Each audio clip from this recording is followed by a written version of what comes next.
My name is Ruby Montoya-Jessica Reznicek. This is our statement. We will be representing ourselves as standby counsel and immediate contact as Federal Attorney Bill Quigley. The Dakota Access pipeline is an issue that affects this entire nation and the people that are subject to its rule. With DAPL, we have seen incredible issues regarding the rule of law, indigenous sovereignty, land seizures, state-sanctioned brutality, as well as corporate protections and pardons for their wrongdoings. To all those that continue to be subjected to the government's injustices, we humbly stand with you, and we ask now that you stand with us. Federal courts gave permission to lie and withhold information from the public, resulting in a complete media blackout. So, after being called by The Intercept, an independent media organization, regarding illegal surveillance by the Dakota Access pipeline and their goons, we viewed this as an opportunity to encourage public discourse surrounding nonviolent direct action, as well as exposing the inadequacies of the government and the corporations they protect.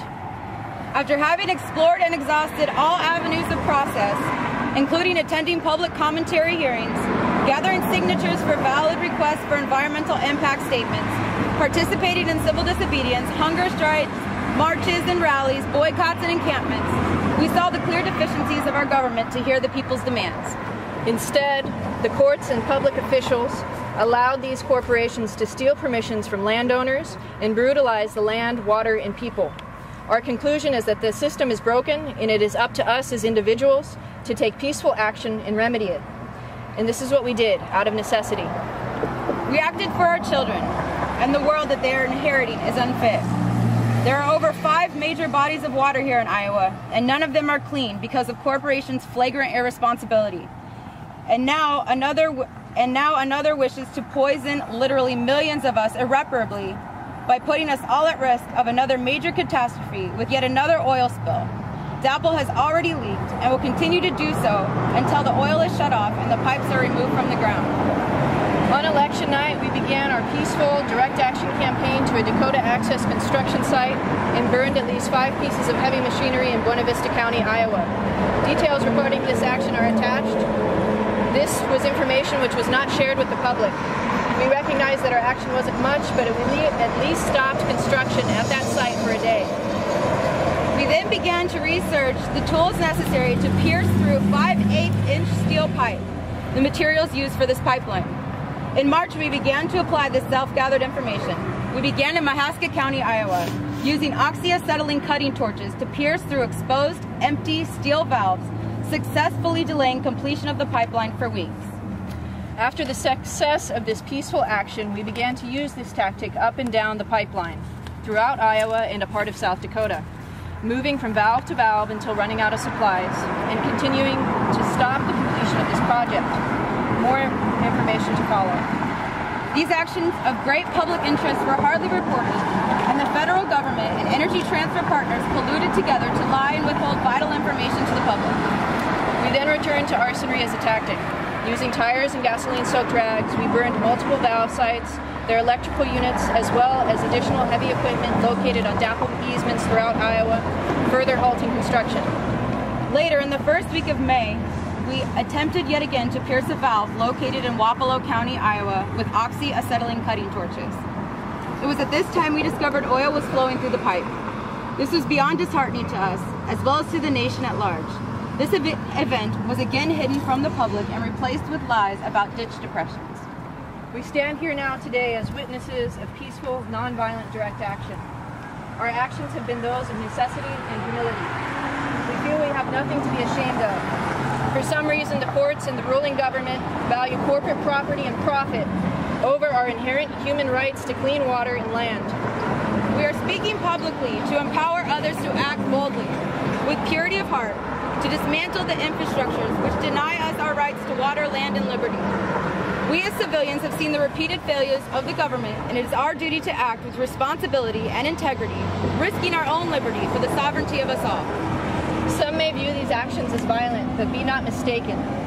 We acted from our hearts and never threatened human life nor personal property. What we did do was fight a private corporation that has run rampantly across our country, seizing land and polluting our nation's water supply. You may not agree with our tactics, but you can clearly see the necessity of them in light of the broken federal government and the corporations they continue to protect. We do not anticipate a fair trial, but do expect our loved ones to undergo harassment from the federal government and the corporations they protect. We urge you to not speak one word to the federal government and stand firm in order to not be oppressed further into making false but self-incriminating statements. Film these interactions. There are resources as to what to do if the federal agents appear at your doorstep. Educate and protect yourself. It is unfortunate we have to prepare for such things, but this is the government that rules, which continues to look more and more like a Nazi fascist Germany as each day passes. We salute the people. Details of our peaceful direct action are as follows. We hope this helps to inspire others to act boldly and peacefully, and to ease any anxieties to the perceptions that held that the state and these corporations are somehow omniscient and undefeatable. After studying intuitively how fires work and the materials of the infrastructure which we wish to halt, metal, we learned that the fire had to be hot enough to melt steel. And we have learned typical arsonery is not always the most effective means, but every action is a thorn in their side. On election night, knowing that gasoline burns quickly but does not sustain by itself, we added motor oil, which burns at higher temperature and lasts for longer. We put that into rags to coffee canisters and placed them on seats of machinery, piercing the coffee canisters once they were in place and striking several matches, anticipating that the seats would burn and maintain a fire long enough to make the machines obsolete.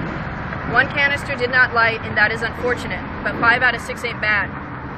As we saw construction continue, we realized that pipe was going into the ground and that our only means to obstruct further corporate desecration was somehow to pierce through the empty steel valves exposed at numerous valve sites. We learned that a welding torch using oxygen and acetylene was the proper tool. We bought the equipment outside of our city in an effort to maintain anonymity, as our goal was to push this corporation beyond their means to eventually abandon the project. We bought kits at Home Depot and the tanks at welding supply stores like Praxair and Matheson's. Having no experience with welding equipment, we learned how, through our own volition, we were able to get the job down to 7 minutes. In our particular circumstances, we learned that scouting often hindered our ability to act in windows of opportunity. So we went with our torches and our protective gear on and found numerous sites, feeling out the vibe of each situation and deciding to act then and there, often in broad daylight. Trust your spirit, trust the signs. Having run out of the supplies, the tanks, we decided to return to arsonery because every action counts. We used gasoline and rags along with tires, as tires burn a nice while once a steady fire within them burns, to multiple dapple sites and equipment. We were able to get more supplies shortly after and returned to a valve site in Wapello County to act again. It was then we discovered that oil was flowing through the pipeline. This was not reported to the public. Instead, a story of ditch depressions was reported to the public in Wapello County as to the reasons why the pipeline continued to be delayed. It's because of these lies we choose to come out publicly, to set the record straight and be open about these peaceful and viable tactics against corporate atrocities. If there are any regrets, is that we did not act enough. Please support us and stand with us in this journey, because we need this pipeline stopped. Water is life, oil is death. Anyone want these? Give these back to Okay, so they need to take those mics off because they're going to do something. Okay, so where do you go from here? Are you expected to be arrested? Yeah. We anticipate that. There's the property. Have you talked with law enforcement? Are you going to like surrender yourself? Or what? We're here today at the IUB because of the recent ruling on Friday, where they again had an opportunity to rule for the people. Instead, they again voted for oil. And so that's why we've chosen this site as a place to come forward and say what we've, express what we've done. These are somebody's mics.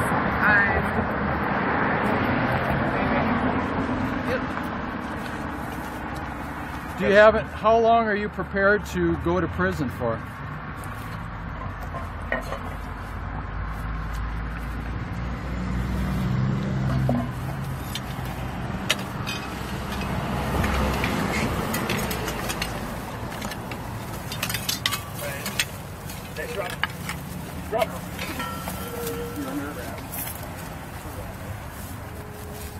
Thank you, Jess.